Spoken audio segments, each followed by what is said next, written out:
భారతదేశంలోనే prestigious exams UPSC conduct చేసే exams. అది సివిల్ సర్వీస్ ఎగ్జామ్ కావచ్చు, ఫారెస్ట్ సర్వీస్ ఎగ్జామ్ కావచ్చు, జియో సైంటిస్ట్ ఎగ్జామ్ కావచ్చు, సిఏపిఎఫ్ ఎగ్జామ్ కావచ్చు, ఏదైనా కావచ్చు. అయితే చాలామంది ఆస్పిరెంట్స్ భారతదేశంలో, ఉదాహరణకి యూపీఎస్సీ అంటే 10 లక్షల మంది అప్లికేషన్ పెడతారు, 5-6 లక్షల మంది రాస్తారు, కేవలం 1000 మందే పాస్ అవుతారు. ఈ ఎగ్జామ్ అనేది సివిల్స్ 3 స్టేజెస్లో ఉంటుంది అనమాట. Prelims, mains, interview.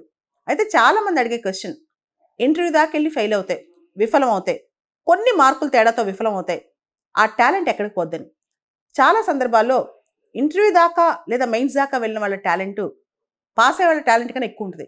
కొన్ని సందర్భాల్లో కొన్ని కారణాల వల్ల ఒక్కొక్కసారి కొంతమంది లిస్ట్లో ఉండలేకపోతారనమాట. ఆ టైంలో వాళ్ళ పరిస్థితి ఏంటి? Those candidates who are non recommended but willing to do government jobs, అంతే టాలెంట్ ఉండి యూపీఎస్సీ ఫైనల్ లిస్ట్లోకి రాలేక గవర్నమెంట్ జాబ్స్ చేయాలనుకున్న వాళ్ళ పరిస్థితి ఏంటి అనే దాని మీద ఇప్పుడు చాలా చర్చ జరిగింది, జరుగుతుంది కూడా. చాలామంది అభ్యర్థులు, ఆస్పిరెంట్స్, యూపీఎస్సీ ప్రిపేర్ అయిన వాళ్ళు కానీ, రకరకాల ఎగ్జామ్స్ ప్రిపేర్ అయిన వాళ్ళు కానీ చాలా నష్టపోతారు చివరి వరకు వెళ్ళి 3-4 సంవత్సరాలు దానిపైన స్పెండ్ చేసి. దీన్ని ఆపేందుకు 2018లో యూపీఎస్సీ ఒక కొత్త ఆలోచన తీసుకొచ్చిందనమాట. ఎవరైతే ఇంటర్వ్యూ దాకా వెళ్తారో, ఎవరైతే ఫైనల్ లిస్ట్లో వాళ్ళ పేరు ఉండదో వాళ్ళకి సంబంధించి ఒక పబ్లిక్ డిస్క్లోజర్ సిస్టమ్ తీసుకొచ్చింది. అంటే ప్రైవేట్ సెక్టర్ కానీ, పిఎస్యూస్ కానీ, ఇతర సెంట్రల్ గవర్నమెంట్ వాళ్ళు కానీ వాళ్ళు రిక్రూట్ చేసుకోవచ్చు అనమాట.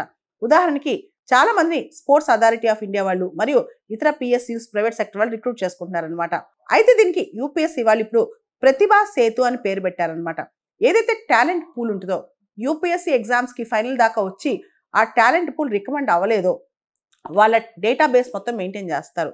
దీనికి వెరిఫైయబుల్ ఎంప్లాయర్స్, ఎవరైతే ప్రాపర్ గవర్నమెంట్ అంటే సెంట్రల్ గవర్నమెంట్ కావచ్చు, లేదా పిఎస్సీస్ కావచ్చు, లేకపోతే ప్రైవేట్ సెక్టర్ కావచ్చు, వెరిఫైడ్ ఎంప్లాయర్స్కి లాగిన్ ఐడి ఇచ్చి మొత్తం ఎవరైతే టాలెంట్ పూల్ ఉందో వాళ్ళకి సంబంధించిన డేటా ఇస్తారు.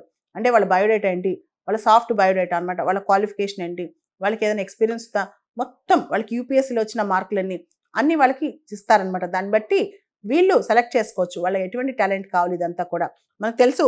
యూపీఎస్సీ సివిల్ సర్వీస్ ఎగ్జామే కాదు, ఇండియన్ ఫారెస్ట్ సర్వీస్ ఎగ్జామ్ కావచ్చు, central armed police force exam కావచ్చు, ఇంజనీరింగ్ సర్వీసెస్ కావచ్చు, కంబైన్డ్ జియో సైంటిస్ట్ ఎగ్జామ్ కావచ్చు, స్టాటిస్టికల్ సర్వీస్ కమిషన్ కావచ్చు, కంబైన్డ్ మెడికల్ సర్వీస్ ఎగ్జామ్ కావచ్చు.